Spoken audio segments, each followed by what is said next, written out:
Bonjour et bienvenue, vous écoutez La Vie Publique, je suis Yvan Laurin et aujourd'hui on va parler de ce qu'est la vie publique, pourquoi ça existe et comment ça se passe en coulisses. Premièrement, La Vie Publique c'est tout simplement un podcast qui parle de sujets de société et de politique. Pour ça, j'invite des personnes à discuter avec moi de sujets qui les intéressent. Ça me fait venir au second point qui est pourquoi la vie publique ça existe. Tout simplement parce que je veux que les gens se réintéressent aux sujets de société qui les touchent directement, et pour ça je trouve qu'il n'y a rien de mieux que de leur permettre de discuter de ces sujets dans un cadre que je veux plutôt bienveillant et relativement calme. Donc vous l'aurez compris, pour moi il y a un réel objectif démocratique. Et en plus de ça, ça permet aux gens de soit découvrir des sujets qu'ils n'ont pas l'habitude d'entendre, soit justement de discuter de sujets et d'aller un peu plus en profondeur au moment où ils prépareront et où ils confronteront leurs idées pour le podcast. Ensuite, comme vous le savez, dans la vie publique, on défend des avis.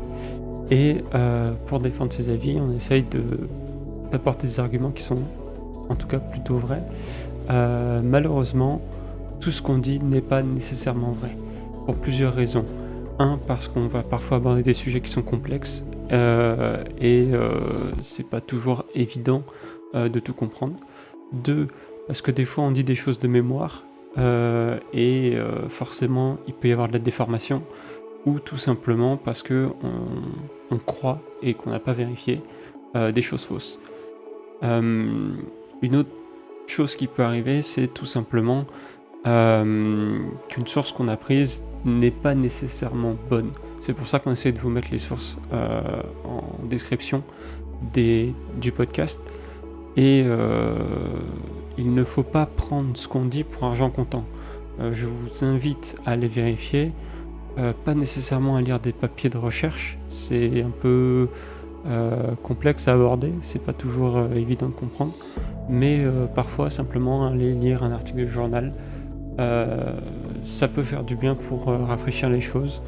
Parfois les journaux proposent des analyses qui sont basées sur des faits où les personnes vont venir vulgariser des papiers de recherche, et c'est parfois une meilleure source d'information pour quelqu'un de lambda qui ne s'y connaît pas sur un sujet, tout simplement parce qu'on n'est pas expert.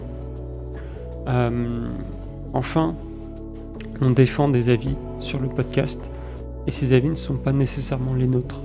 Je pense que c'est important de le rappeler parce que je veux pas que mes invités soient exposés à éventuellement de la haine sur internet, parce que les avis qu'ils défendent ne sont pas nécessairement les leurs. Le côté qu'on choisit de défendre peut très bien être tiré au sort. Et ça m'amène au déroulement du podcast. Le podcast, il se déroule, on va dire, sur 2 semaines, avec une première semaine où l'invité va choisir le sujet. Pour ça, il a plusieurs choix. Il peut tout simplement venir avec son propre sujet, ou alors s'il n'a pas d'idée, moi j'ai une petite liste de sujets que je garde de côté, que je peux présenter à mes invités pour quand ils n'ont pas d'idée. Donc à partir de là, ils peuvent soit s'en inspirer pour trouver un sujet, soit ils peuvent simplement choisir un sujet dans la liste et on en discutera derrière.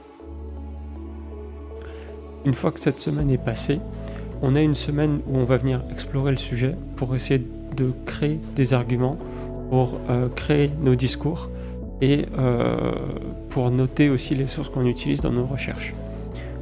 Ces sources, comme vous le savez, j'essaie de les rendre disponibles quand c'est possible, parce que parfois il faut passer par des moyens un peu détournés.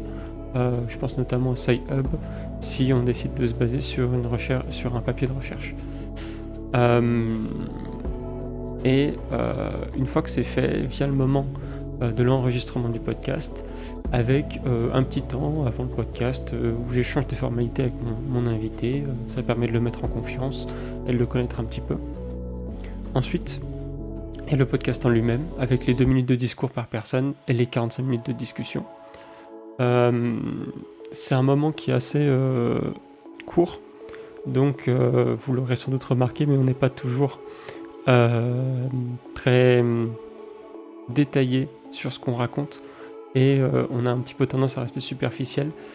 C'est normal, ça fait partie de la ligne éditoriale du podcast et c'est quelque chose qui est frustrant quand on enregistre, je peux le confirmer, mais c'est aussi un petit peu ce qui donne son grain de sel au podcast parce que, en tout cas j'espère que ce format un peu plus court qui vous laisse un petit peu sur votre faim vous pousse à rechercher les sujets.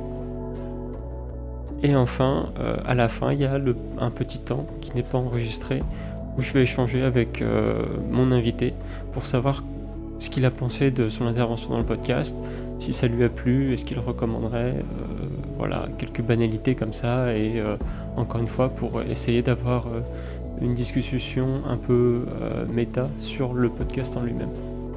Sur ce, je vous remercie d'avoir écouté et je vous souhaite une bonne journée.